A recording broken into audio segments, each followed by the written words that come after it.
नमस्कार मैत्रिणींनो, आज आपण पंचायत राज्यांचा संविधानिक दर्जा या विषयाची काही माहिती घेऊया। स्वातंत्र्य मिळाल्यानंतर भारताचा सामाजिक, राजकीय आणि आर्थिक विकास करण्यासाठी आपल्या राज्यकर्त्यांनी लोकशाही विकेंद्रीकरण हे तत्व अवलंबले। लोकशाही विकेंद्रीकरण म्हणजे काय? तर सत्तेत खालच्या स्तरावरील लोकांना सामावून घेणे किंवा सत्तेत जास्तीत जास्त लोकांना समावेश करून घेणे। भारतीय लोकशाही यशस्वी करण्यासाठी, सामर्थ्यशाली करण्यासाठी लोकशाही विकेंद्रीकरणाचे पर्याय नाही हे आपले राज्यकर्ते ओळखून होते। ब्रिटिशांच्या गुलामगिरीतून सुटल्यानंतर खऱ्या अर्थाने लोकांचे राज्य प्रस्थापित करणे, लोकशाहीला खरा अर्थ मिळवून देणे, लोकशिक्षण घडवणे हाही त्यामागे उद्देश असल्याचे दिसून येते। लोकशाही विकेंद्रीकरणातून भारतीय लोकशाहीचे उद्दिष्ट साध्य करणं, ती समृद्ध करणं हा हेतू मनात घेऊन आपल्या राज्यकर्त्यांनी लोकशाही विकेंद्रीकरण हे तत्व अवलंबिले। लोकशाही विकेंद्रीकरणाची संकल्पना महात्मा गांधींच्या स्वावलंबी आणि स्वायत्त खेडे, विनोबाजींच्या सर्वोदयी चळवळ आणि जयप्रकाश नारायण यांची समाजवादी लोकशाही स्वयंशासित व स्वयंनिर्णयी समाज चळवळ यावर आधारित होती। लोकशाही विकेंद्रीकरण हा विचार किंवा स्थानिक शासनाचा विचार भारतीयांना नवीन नव्हता। ब्रिटिशांच्या काळात जे जवळजवळ 300 वर्षापासून स्थानिक शासनाचा प्रयोग भारतात राबविण्यात आला। लॉर्ड रिपन हा स्थानिक शासनाचा जनक म्हणून ओळखला जातो। लोकशाहीकरणाचे उद्दिष्ट साध्य करण्यासाठी ग्राम पुनर्रचनेचे साधन म्हणून पंचायत राज्याची कल्पना स्वीकारण्यात आली। राज्यघटनेच्या 7व्या परिशिष्टात राज्यसूचीमध्ये स्थानिक स्वराज्य संस्थांचा समावेश करण्यात आला। लोकशाही व्यवस्थेमध्ये सत्तेचे केंद्रीकरण टाळून निर्णय प्रक्रियेत लोकांचा सहभाग वाढवल्यास लोकशाही यशस्वी व सामर्थ्यशाली होऊ शकते हे लक्षात घेऊन लोकशाही विकेंद्रीकरणाचा विचार हा करण्यात आला। स्वातंत्र्योत्तर काळात कल्याणकारी राज्याचा स्वीकार भारत सरकारने केला। कल्याणकारी राज्य म्हणजे लोकांच्या कल्याणाचा विचार करणारं, लोकांच्या हिताचा विचार करणारं राज्य। मग हे कल्याण साधत असताना शहरी आणि ग्रामीण ह्या दोन्ही भागातील जनतेची काळजी घेणं हे सरकारचं आद्य कर्तव्य ठरतं।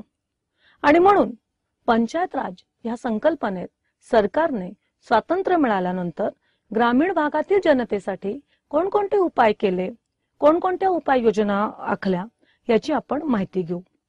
ग्रामीण भागाचे मागासलेपण दूर करण्यासाठी 2 ऑक्टोबर 1952 पासून संपूर्ण भारतभर समुदाय विकास कार्यक्रम लागू करण्यात आला।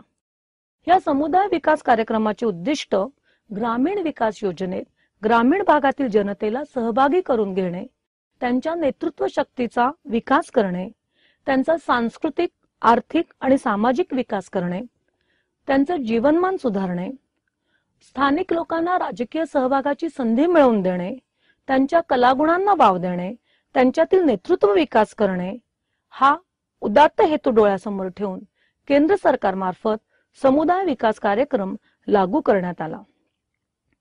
या समुदाय विकास योजनेअंतर्गत शेती विकास, रोजगार निर्मिती, व्यवसाय प्रशिक्षण इत्यादी मूलभूत सुविधा उपलब्ध करून देण्यात आल्या होत्या।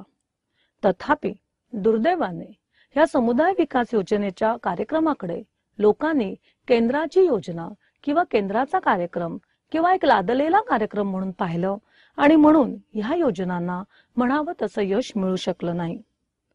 1953 साली केंद्र सरकारने ग्रामीण समाज विकासासाठी राष्ट्रीय विस्तार सेवा योजना सुरू केली, परंतु याही योजनेत जनतेचे सहकार्य मिळू शकले नाही।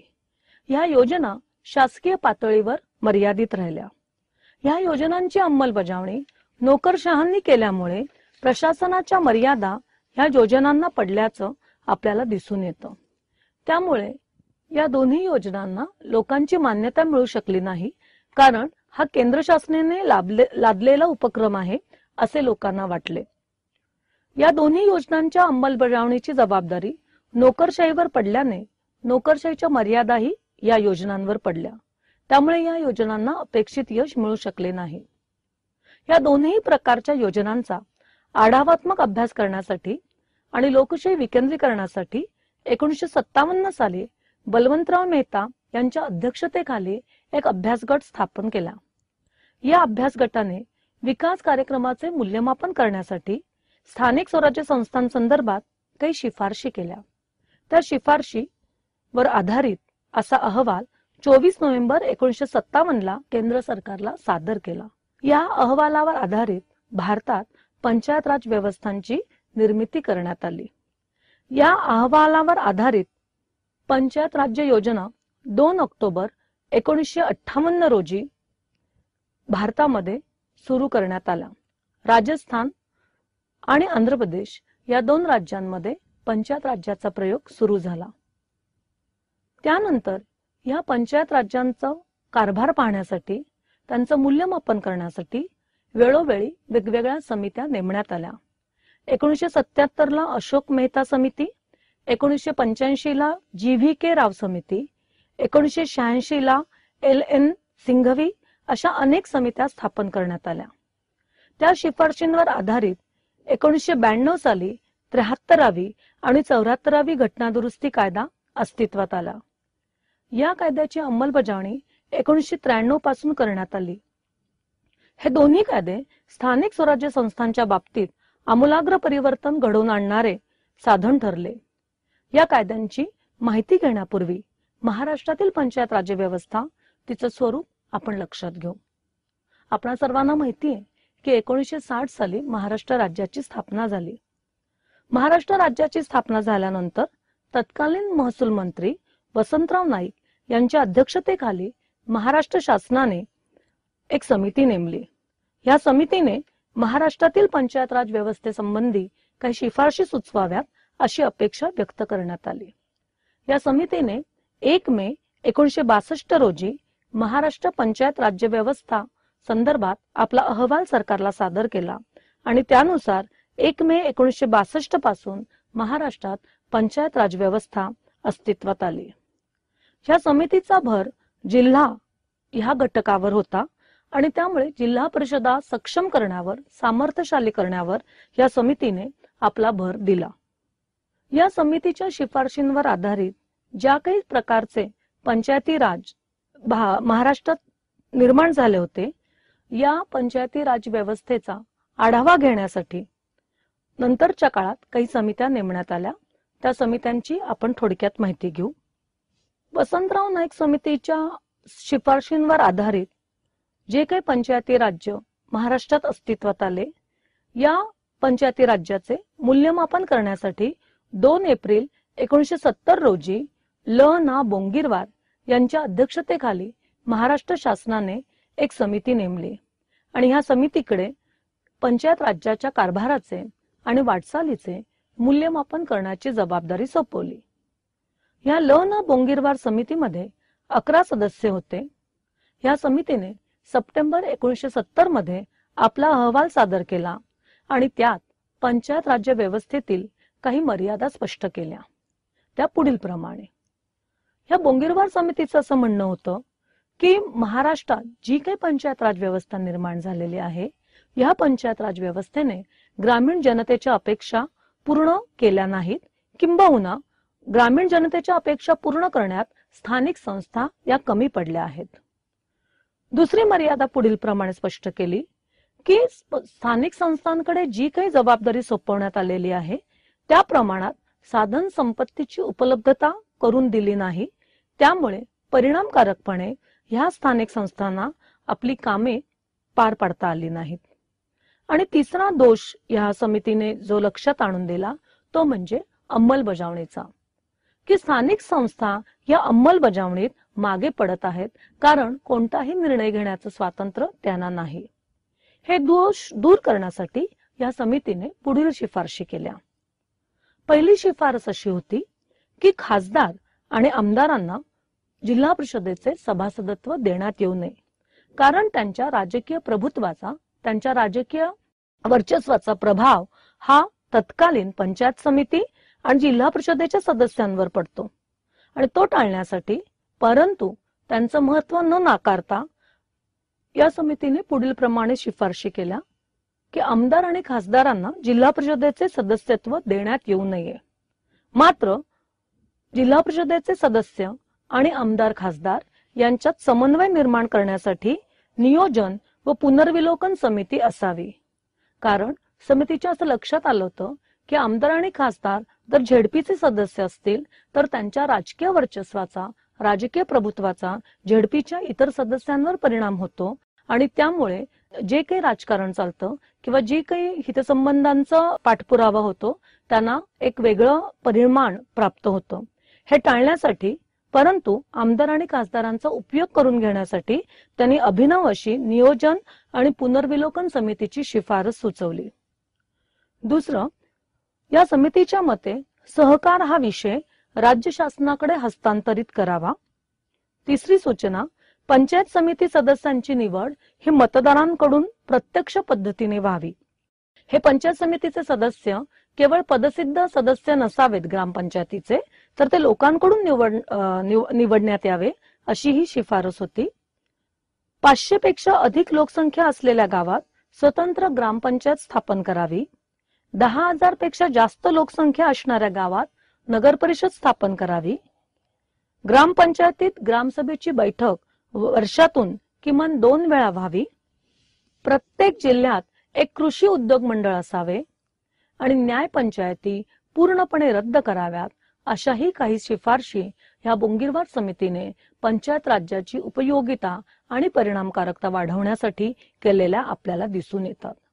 त्यानंतर काही वर्षांनी 13 ऑक्टोबर 1980 साली प्रशासकीय व आर्थिक बाबींच्या संदर्भात तत्कालीन ग्रामविकास मंत्री बाबुराव काळे यांच्या अध्यक्षतेखाली एक समिती नेमली.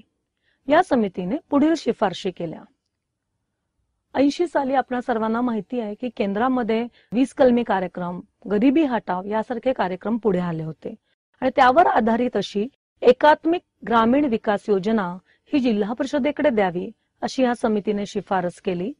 ग्रामसेवकांकडे 2 पेक्षा अधिक ग्रामपंचायतीचा कारभार असू नये, असल्यास तो त्यासाठी वेगळं ग्रामसेवक पद निर्माण करावं अशी सूचना केली. जिल्हा परिषदेच्या अनुदानात वाढ करावी, कारण जिल्हा परिषदेला विकासाची अनेक कार्यक्रम, अनेक योजना या राबवाव्या लागतात आणि म्हणून जिल्हा परिषदेच्या अनुदानात वाढ करावी. जिल्हा परिषद आणि पंचायत समितीच्या पदाधिकाऱ्यांच्या मानधनात वाढ करावी. अशा आर्थिक पदरांचा किंवा आर्थिक बाबींचा समावेश असणाऱ्या अनेक सुधारणा, अनेक शिफारशी या बाबुराव काळे समितीने केल्याचं आपल्याला दिसून येतं. त्यानंतर स्थानिक स्वराज्य संस्थांच्या कामकाजाचे पुनर्विलोकन करण्यासाठी 18 जून 1984 रोजी प्राचार्य पी.बी. पाटील यांच्या अध्यक्षतेखाली पंचायत राज पुनर्विलोकन समितीची स्थापना करण्यात आली. या समितीने 2 वर्ष अथक परिश्रम करून वेगवेगळ्या ग्रामपंचायती, पंचायत समिती आणि जिल्हा परिषदा यांच्या भेटीगाठी घेऊन अभ्यास केला आणि जून 1986 मध्ये या समितीने आपला अहवाल सादर केला. बदलत्या परिस्थितीचा विचार करून स्थानिक संस्थांच्या मर्यादा लक्षात घेऊन या समितीने पुढील शिफारशी केल्या. पी.बी. पाटील समितीच्या शिफारशी महत्वाच्या अशासाठी ठरतात की 73वी आणि 74वी घटना दुरुस्तीच्या त्या आधार अशा ठरलेल्या आहेत. पी.बी. पाटील समितीच्या शिफारशी पुढील प्रमाणे आहेत. पहिली शिफारस, स्थानिक शासन संस्थांना स्वायत्तता द्यावी. स्थानिक पातळीवर नियोजन व मूल्यमापन करणारी एक स्वतंत्र व्यवस्था निर्माण करावी. राज्याकडील साधन सामुग्रीचा हिस्सा, स्थानिक संसाधनांचा पूर्ण उपयोग व पतपुरवठ्यातील निश्चित हिस्सा या माध्यमातून निधीची उपलब्धता करावी. जो दोष काळे समितीने दाखवला तोच दोष पी.बी. पाटील समितीने पण दाखवला की ज्या प्रमाणात आपण स्थानिक संस्थांकडे जबाबदारी देतो त्या प्रमाणात त्यांना संसाधनं आपण उपलब्ध करून देत नाही आणि म्हणून ही संसाधनं उपलब्ध करून देण्यासाठी त्यांना निधी उपलब्ध करून द्यावा. ग्रामीण लघुउद्योगाचा कार्यक्रम राबवून आर्थिक विकेंद्रीकरण करावे. लोकसहभाग वाढवण्यासाठी विकास कामे व व्यवस्थापन लोकसंघटना ह्या राजकीय संस्थांकडे सोपवावी. जिल्हा स्तरावर नियोजन कक्ष असावा आणि त्यात आमदार आणि खासदार असावेत. पण या आमदार आणि खासदारांनी दैनंदिन कार्यक्रमात, दैनंदिन व्यवस्थापनात हस्तक्षेप करू नये. ग्रामपंचायत अधिनियम, जिल्हा परिषद व पंचायत समित्या अधिनियम कायद्याचे एकत्रीकरण करून महाराष्ट्र पंचायत राज अधिनियम कायदा करावा, कोणतीही एक व्यक्ती अध्यक्ष उपाध्यक्षपदी 10 वर्षापेक्षा अधिक काळ असू नये, पंचायत समिती क्षेत्रांतर्गत कामाची आखणी करण्याची जबाबदारी पंचायत समितीलाच द्यावी, पंचायत समितीला पुरेसे अधिकार असावेत, स्थानिक लाभाची कामे ग्रामपंचायतीकडे सोपवावीत, सरपंचांना मानधनाऐवजी भत्ता द्यावा, स्थानिक निवडणुकीसाठी स्वतंत्र निवडणूक यंत्रणा उभी करावी, जिल्हा नियोजन व विकास मंडळाचे नाव जिल्हा विकास नियोजन व मूल्यमापन मंडळ करावे व जिल्हा परिषदेच्या अध्यक्ष या मंडळाचा पदसिद्ध अध्यक्ष असावा, शिक्षण विषय पंचायत राज व्यवस्थेकडे सोपवावा, लोकन्याय पंचायतीची निर्मिती ग्राम पातळीवर करावी, महाराष्ट्र स्थानिक स्वराज्य संशोधन अभ्यास व प्रशिक्षण संस्था स्थापन करून त्या अंतर्गत विभागीय व जिल्हा पातळीवर प्रशिक्षण केंद्र निर्माण करावे. यासारख्या कितीतरी अभिनव आणि उपयुक्त अशा सूचना या प्राचार्य पी.बी. पाटील समितीने या पंचायत राज व्यवस्थेला केल्याचं आपल्याला दिसून येतं आणि त्यामुळे महाराष्ट्रातील पंचायत राज व्यवस्था ही अधिक परिणामकारक आणि अधिक प्रभावीपणे आपला कार्यक्रम करू शकली असं आपल्याला दिसून येतं. महाराष्ट्र स्थानिक स्वराज्य संशोधन अभ्यास व प्रशिक्षण संस्था स्थापन करून त्या अंतर्गत विभागीय व जिल्हा पातळीवर प्रशिक्षण केंद्र निर्माण करावे अशा अनेक उपयुक्त सूचना या प्राचार्य पी.बी. पाटील समितीने केल्या आणि त्यामुळे महाराष्ट्रातील पंचायत राज व्यवस्था अधिक प्रभावीपणे आणि परिणामकारकपणे काम करू लागली. दुसऱ्या विभागाचा जो महत्वाचा भाग आहे 73वी घटना दुरुस्ती, त्याचा आपण थोडक्यात परिचय करून घेऊ. काय आहे 73वी घटना दुरुस्ती, कशासाठी 73वी घटना दुरुस्ती करण्यात आली? मैत्रिणींनो, 73वी घटना दुरुस्ती हा आपल्या लोकशाहीचा किंवा लोकशाही दृढीकरणाचं फार मोठं साधन आहे. 73व्या घटना दुरुस्तीने पंचायत राज्य संस्थांना एका बाजूला घटनात्मक दर्जा दिला आणि दुसऱ्या बाजूला आपली लोकशाही अधिक सक्षम, अधिक सुदृढ केल्याचं दिसून येतं. या 73व्या घटना दुरुस्तीने भारतीय संविधानाच्या 9व्या भागात कलम 243 समाविष्ट केले. तसेच पंचायती राज्यांकडे 29 बाबी हस्तांतरित करण्यात आल्या. त्यांचा अंतर्भाव असलेले 11वे परिशिष्ट संविधानात समाविष्ट करण्यात आले.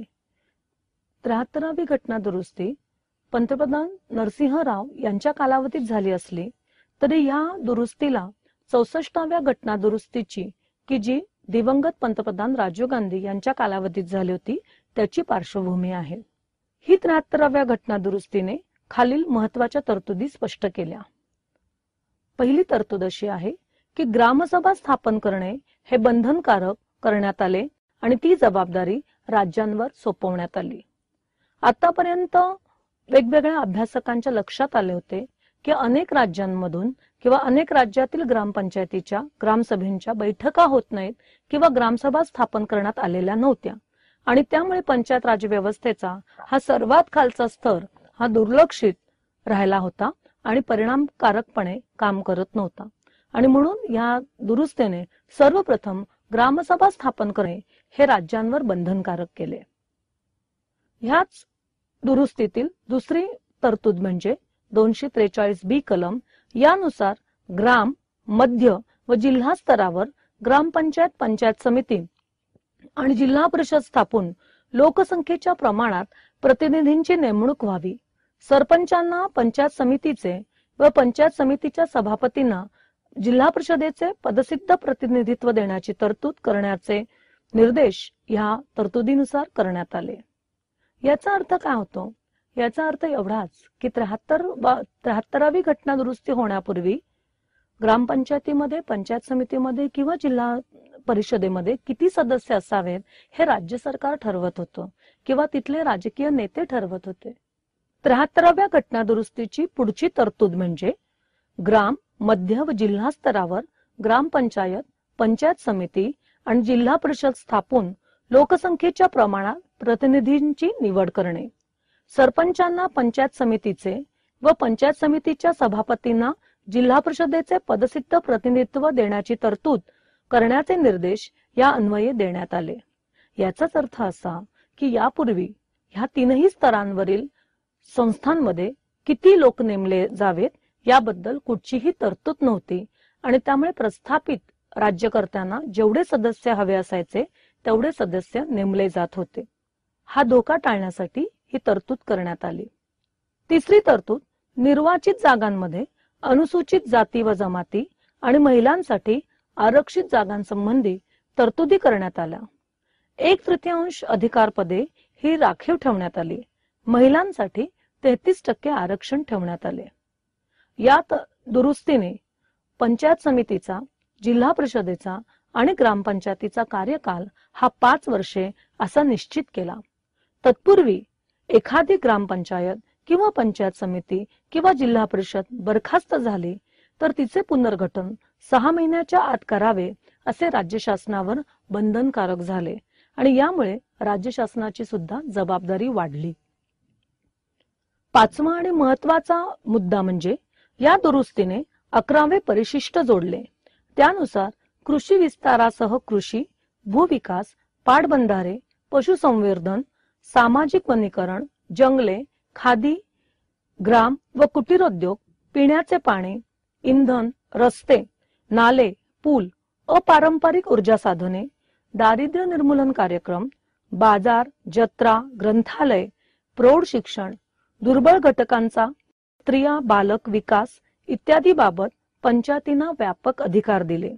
याद्वारे आर्थिक व सामाजिक न्यायासाठी योजना तयार करणे हे अपेक्षित होते।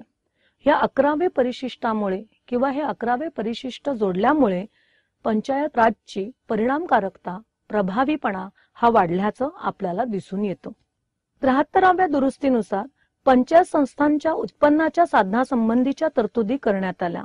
त्यानुसार राज्य विधिमंडळ कायदा करून खालील तरतुदींची पूर्तता करण्यात आली की पंचायतींना कर, जकाती व पथकर लादण्याचा, वसूल करण्याचा व वापरण्याचा अधिकार देण्यात आला।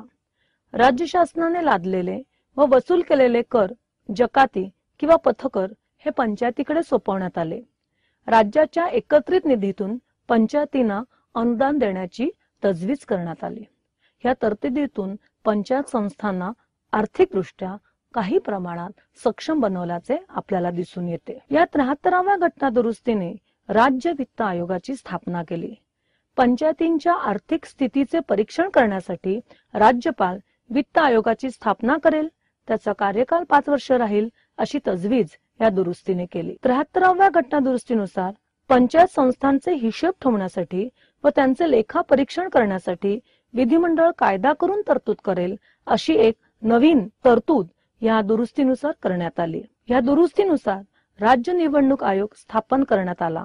हा आयोग निवडणुका घेण्याची जबाबदारी पार पाडेल असे काम त्याच्यावर सोपवण्यात आले। या दुरुस्तीने हा घटना दुरुस्ती कायदा केंद्रशासित प्रदेशांना कसा लागू करावा यासाठी ही तरतुदी केल्या। राज्य निवडणूक आयोगाकडे निर्धारित पद्धतीने अर्ज केल्याशिवाय कोणत्याही निवडणुकीस न्यायालयीन आव्हान देता येणार नाही हे या घटना दुरुस्तीद्वारे निश्चित करण्यात आले। जिल्हा स्तरावरील नियोजन आणि विकासाची जबाबदारी पार पाडणारी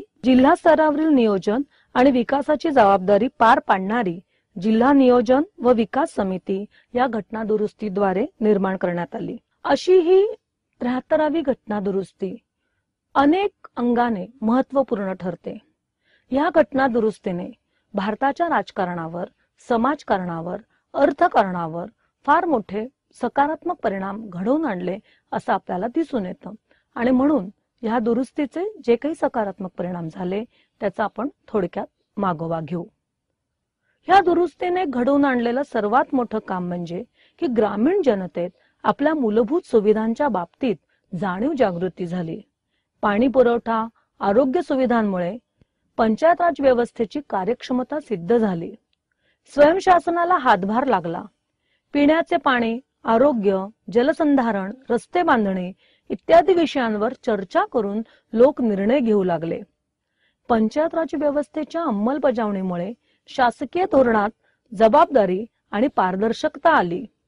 दारिद्र्य निर्मूलन कार्यक्रम ग्रामपंचायतीकडे दिल्याने या कार्यक्रमांची परिणामकारकता अधिकच वाढली। उदाहरणार्थ अहमदनगर जिल्ह्यातील हिवरे बाजार अवर्षणग्रस्त गाव असूनही सामूहिक प्रयत्नातून पाणी व्यवस्थापनासाठी त्यांनी यश मिळवले।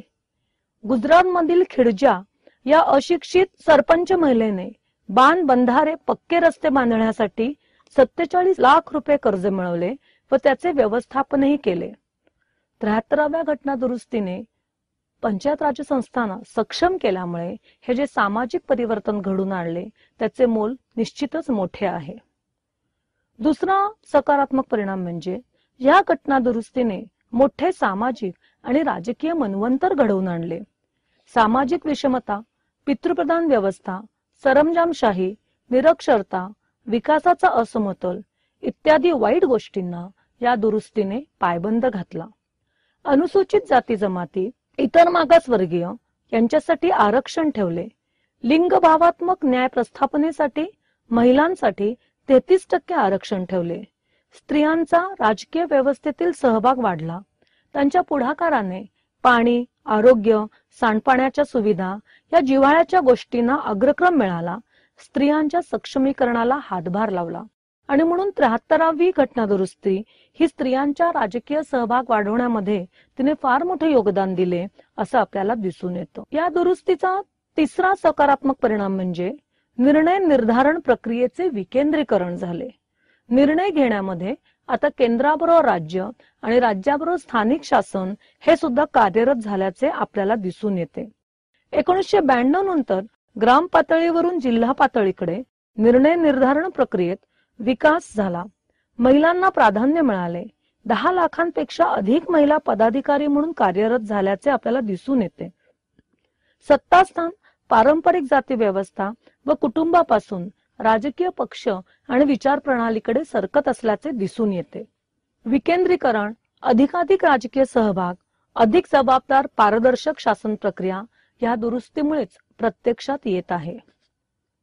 73व्या घटना दुरुस्तीने मोठ्या प्रमाणात लोकशाहीकरण केले किंवा आपली लोकशाही अधिक सुदृढ आणि समर्थ केली.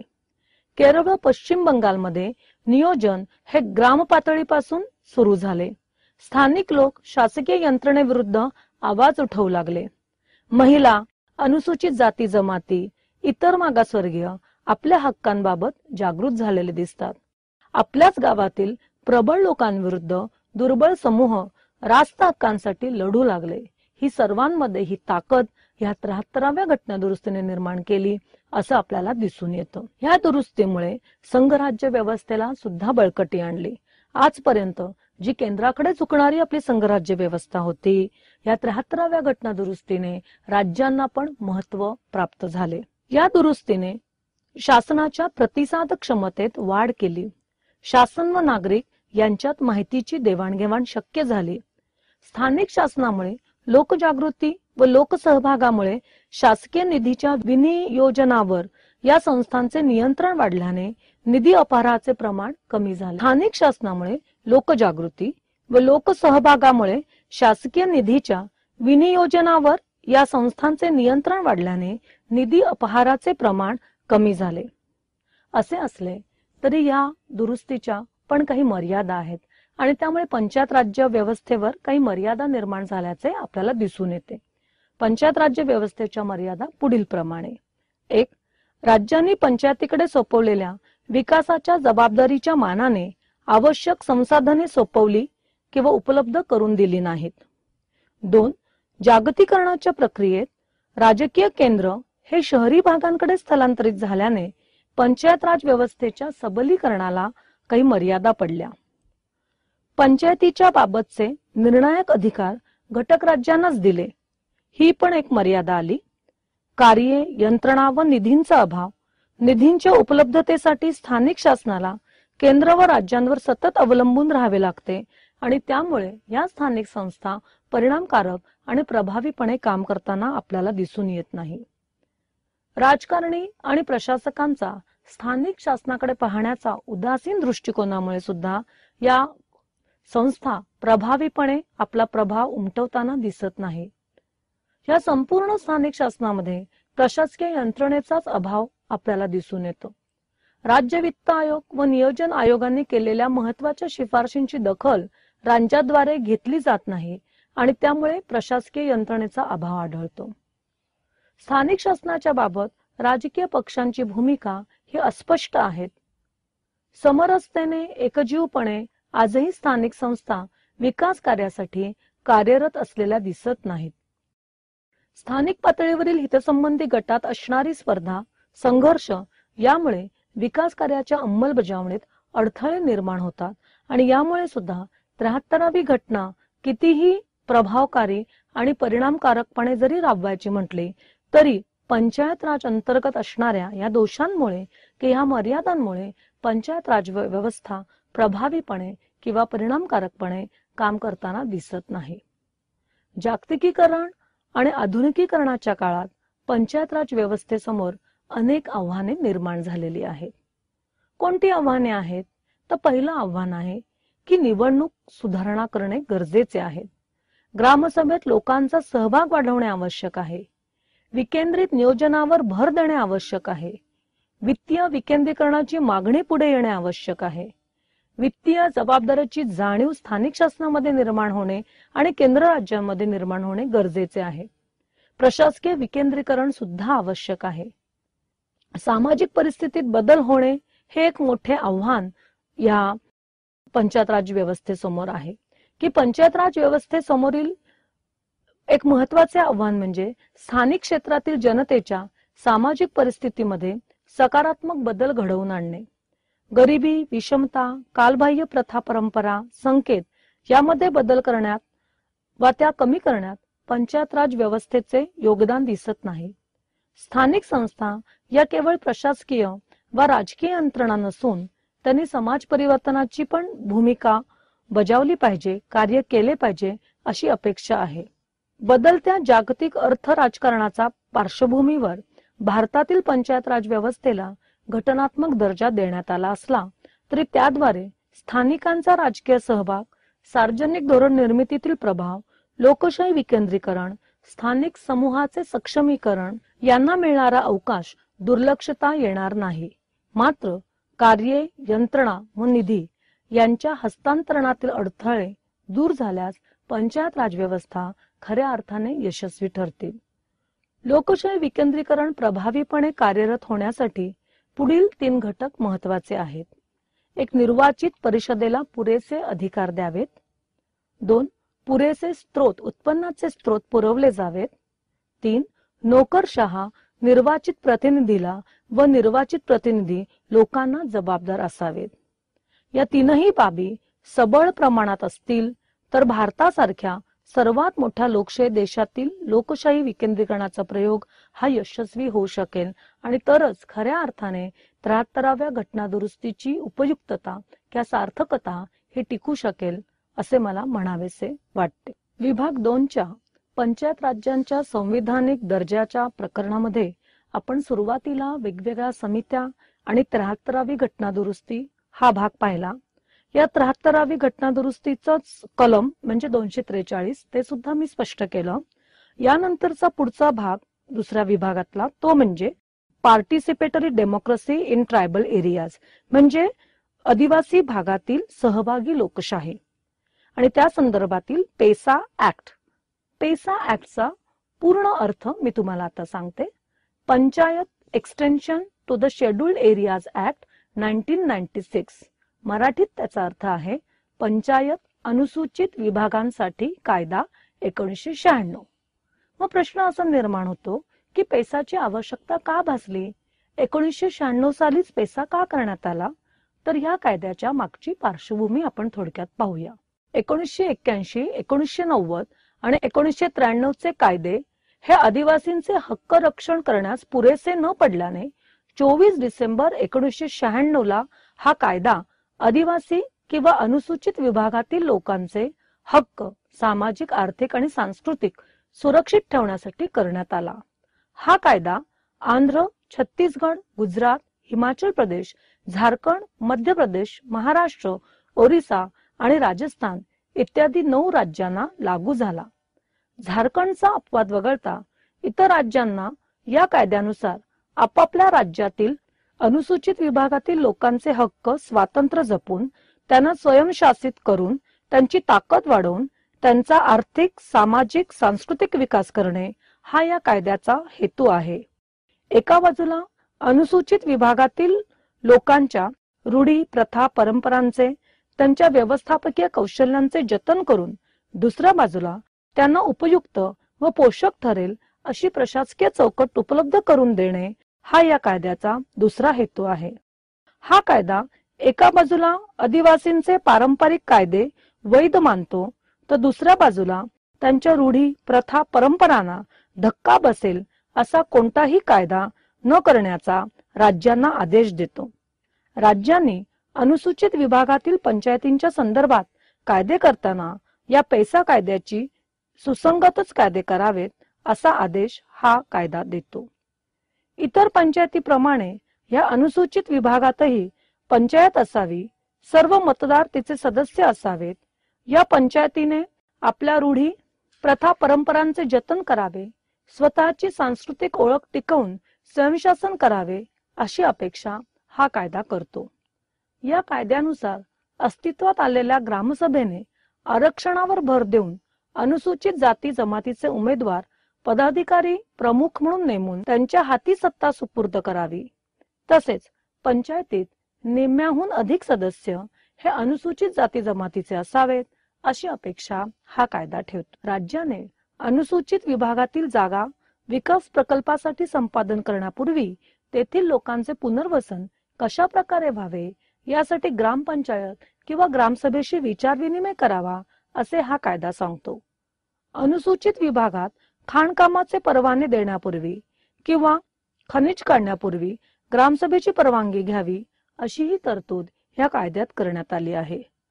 अनुसूचित विभागातील संस्था या स्वयंशासनाच्या संस्था कशा बनतील याची राज्यांनी काळजी घ्यावी, म्हणून पुढील गोष्टींवर राज्याने कायदे करून बंद घालावी अशी अपेक्षा हा कायदा करतो. त्या बाबी पुढील प्रमाणे: नशिले पदार्थांच्या विक्रीवर बंदी, आदिवासी जमीन हस्तांतरणावर बंदी, सावकार बंदी, स्थानिक योजना संसाधनांवर नियंत्रण, गौण वनोपजांवरील आदिवासींची मालकी मान्य करावी इत्यादी. पेसा कायदा ही एक अभूतपूर्व घटना आहे, कारण या कायद्याने प्रथमच आदिवासी समाजाला स्वयंशासनाचे हक्क दिले, नैसर्गिक साधनांवरील त्यांची मालकी मान्य केली. आदिवासींचे खास आणि विशेष हक्कांची पायमल्ली होऊ नयेत अशा तरतुदी करून केंद्र व राज्याच्या कायद्यातील यांत्रिकता दूर करण्याचा प्रयत्न केला. कारण यापूर्वीचे राज्य व केंद्राचे कायदे हे आदिवासींच्या प्रथा परंपरांना अडसर निर्माण करणारे होते. या कायद्यापूर्वी अनुसूचित प्रदेशातील ग्रामसभा हा लोकांना एकत्र आणण्याचा देखावा होता. ग्रामसभा ही राजसत्तेचे एक केंद्र होते. परंतु पेसा कायद्याने आदिवासींची वस्ती हा एक सेंद्रिय किंवा जिवंत समुदाय मानून त्यांच्या मर्जीनुसार त्यांचा जगण्याचा हक्क मान्य केला. पेसाने त्यांना त्यांच्या समुदायाची व्याप्ती निश्चित करण्याचा अधिकार दिला. पेसा अंतर्गत अनुसूचित विभागातील ग्रामसभेला आपल्या भागाचा लोकांचा विकास नियोजन करण्याचा अधिकार मिळाला. त्यामुळे सार्वजनिक क्षेत्रातील नोकरशाहीवर साहजिकच नियंत्रण आले. पाण्याचे क्षेत्र किंवा साठे निश्चित करणे, जल उपसा किंवा वापर करणे, लघु व गौण खनिज काढणे व त्याचा वापर करणे, गैर इमारती लाकडांचे नियंत्रण करणे, बाजार नियंत्रण करणे, विकास योजनांची क्रमवारी ठरवणे, तंटे सोडवण्याच्या पारंपरिक पद्धतींना मान्यता देणे इत्यादी बाबी ग्रामसभांना या अधिकारामुळे मिळाल्या, की ज्यामुळे या अनुसूचित जाती जमाती समूहांना आपला विकास आपापल्या परंपरा प्रथा जतन करून करणे शक्य होणार होते. पेसाचा हेतू अनुसूचित विभागातील लोकांना सक्षम बनवणे, खऱ्या अर्थाने त्यांचा राजकीय सहभाग वाढवणे, लोककेंद्रित निरंतर विकासाचा मार्ग खुला करणे हा आहे.